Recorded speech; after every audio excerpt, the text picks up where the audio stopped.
Assalamualaikum warahmatullahi wabarakatuh. Alhamdulillahi wa kafa wassalatu wassalamu ala sayyidil mustafa wa ala alihi wa ashabihi ahli sidqi wal wafa.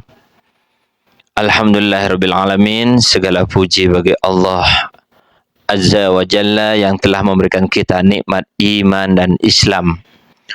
Salawat serta salam semoga tercurahkan kepada junjungan kita Nabiullah Muhammad sallallahu alaihi wasallam yang telah menyelamatkan kita dari zaman jahiliyah menuju zaman yang terang benderang, yaitu ad-dinul Islam.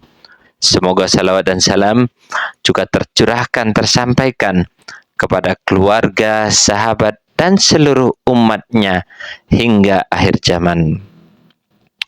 Para pemirsa yang dimuliakan Allah, pada kesempatan Kultum hari ini kami akan membawakan sebuah tema bahaya lisan dan tulisan di zaman modern.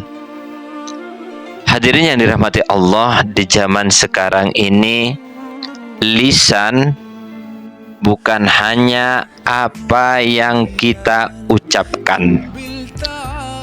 Lisan bukan hanya apa yang kita sampaikan.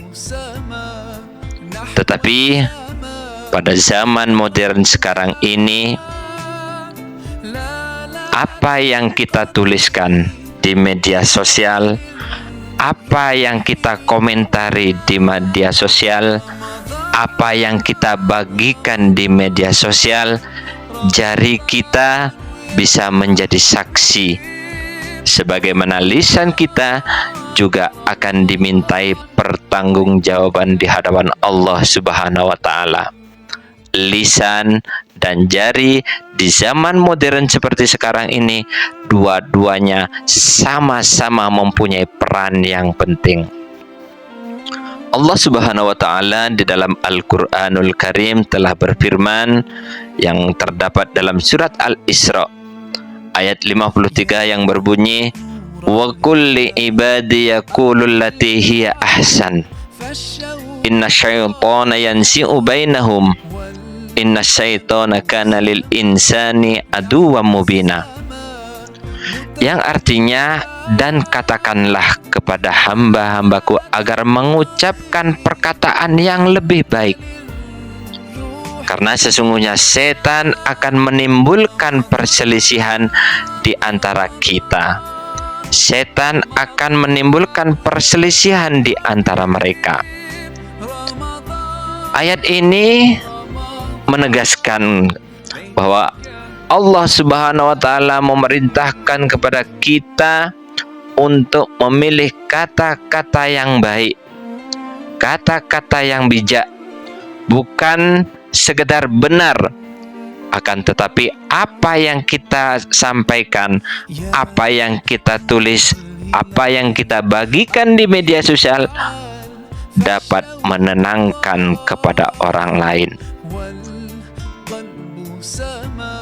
Di dalam ayat yang lain Allah Subhanahu wa taala juga pernah berfirman, ya ayyuhalladzina amanu ijtanibu katsiran minadh-dhanni inna ba'dadh-dhanni ismun ila akhirih, yang artinya, hai orang-orang yang beriman, jauhilah olehmu banyak berprasangka, sesungguhnya sebagian prasangka itu adalah dosa, dan janganlah kamu mencari-cari kesalahan orang lain, dan janganlah menggunjing satu sama lain.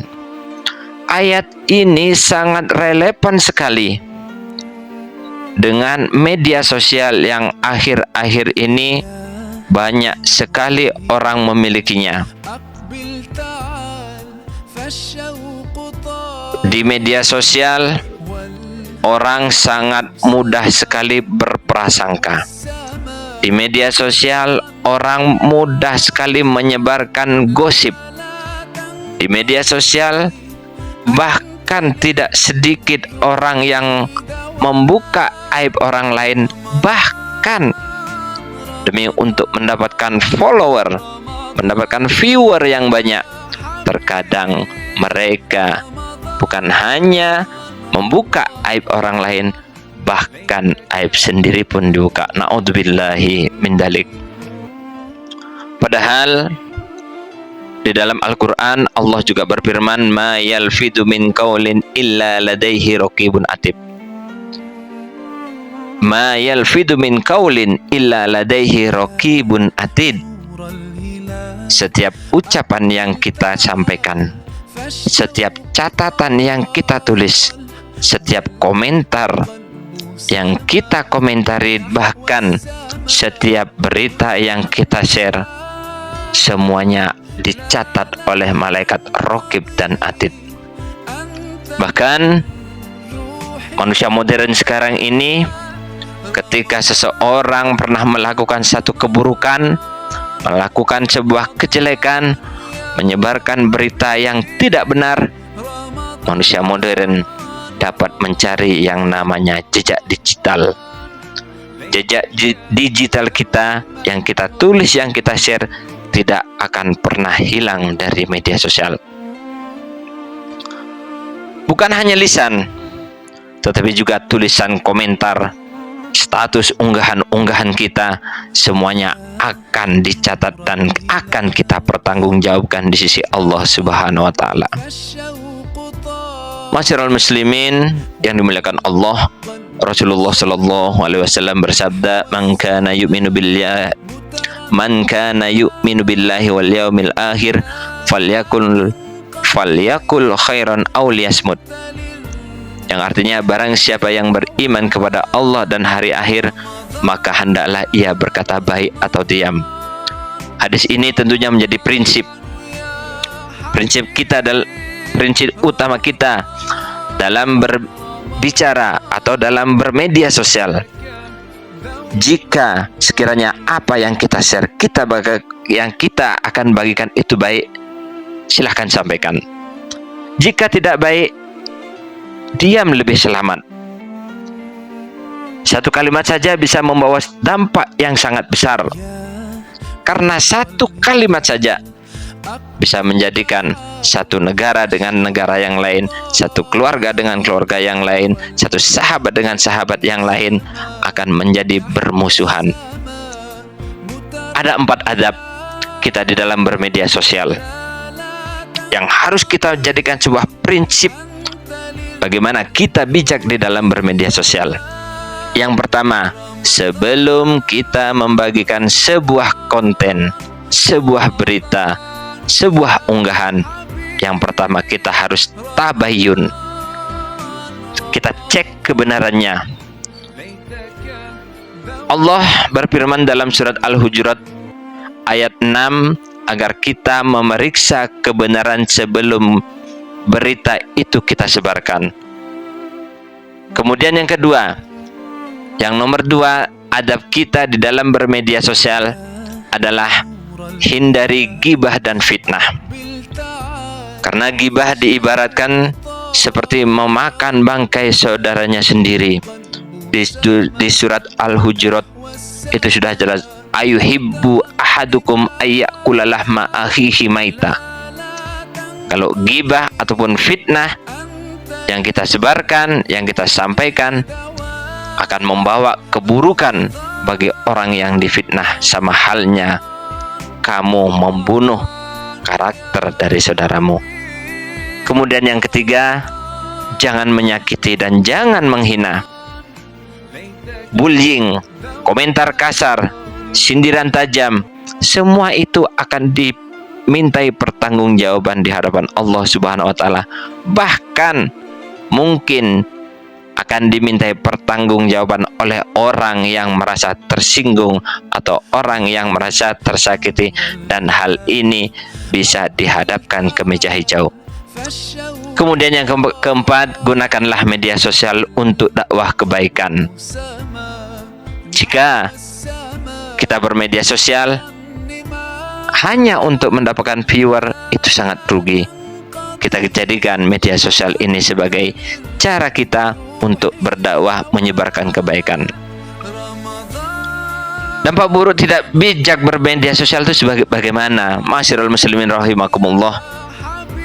Tentunya Jika kita menyebarkan, menyampaikan berita yang tidak benar atau kita tidak bijak di dalam bermedia sosial di zaman modern seperti sekarang ini, ada konsekuensi yang harus dihadapi. Yang pertama di antaranya dapat memutus tali silaturahmi. Tentunya dengan komentar yang pedas, komentar yang menyinggung, orang yang sebelumnya kita akrab berteman umpamanya, ketika mereka tersinggung maka akan menjadi putus silaturahminya. Kemudian yang kedua, bisa menimbulkan permusuhan, baik itu antara individu, antara golongan, antara daerah, antara suku, bahkan seperti sekarang ini antara satu negara dengan negara yang lain bisa terjadi perang sebab ulah dari media sosial. Seperti yang sedang viral sekarang ini, bagaimana antara sibling dan kinot mereka saling berperang di media sosial, dan itu menimbulkan pemecah dari persahabatan. Kemudian selanjutnya akan menyebarkan fitnah kepada orang lain. Dan yang lebih parah lagi, dampak buruk ketika kita tidak bijak dalam bermedia sosial adalah akan menjadi dosa jariah yang siapapun melihatnya, siapapun membacanya, jika dia tidak tahu, tidak mentabayun, maka dosanya akan terus mengalir dan mengalir sebelum kita bisa menghapus apa yang kita bagikan. Sebaliknya, jika kita menyebarkan kebaikan, maka itu juga akan menjadi pahala jariah. Paling tidak kita di dalam bermedia sosial tidak merugikan orang lain.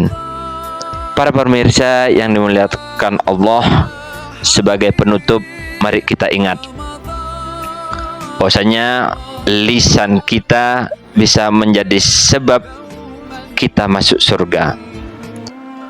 Begitu juga dengan tulisan kita, komentar kita bisa menyebabkan kita disukai banyak orang dan bisa masuk surga. Dan lisan juga bisa menjadi sebab kita masuk neraka ataupun dosa. Jari kita di media sosial adalah perpanjangan dari lisan kita. Apa yang kita tuliskan jika itu baik dan benar, maka akan menjadi amal jariah yang akan terus pahalanya mengalir kepada kita. Begitu juga sebaliknya, kalau apa yang kita tuliskan itu adalah sebuah berita yang tidak benar, fitnah, ghibah, maka akan menjadi dosa jariah kita. Sebagai penutup, mudah-mudahan Allah Subhanahu wa taala menjaga lisan kita dan tulisan kita, menjadikan media sosial yang kita miliki, baik itu Facebook, TikTok, Instagram, dan media sosial yang lain, menjadikan sarana dakwah untuk kita, bukan sarang dosa. Mudah-mudahan Allah Subhanahu wa taala melindungi kita di bulan suci Ramadan ini dari hal-hal yang tidak baik. Demikian yang dapat kami sampaikan. Wabillahi taufiq wal hidayah. Assalamualaikum warahmatullahi wabarakatuh.